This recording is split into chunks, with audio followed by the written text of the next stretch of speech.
Here's a quick tip to check to see if your home standby generator is working properly.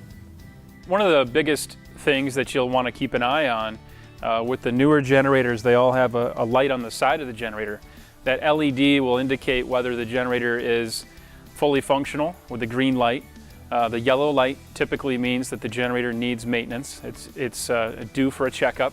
Red light would always typically mean that the generator is not going to run when you need it. So it's either turned off or has a fault of some sort indicated.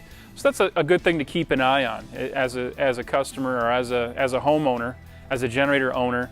You're going to want to keep an eye out the window if you can see it, or when you're out doing yard work, keep an eye on the generator. Those trouble lights on the side will help you determine whether or not the generator needs service or needs attention. And it's simply a phone call to Home Power Systems.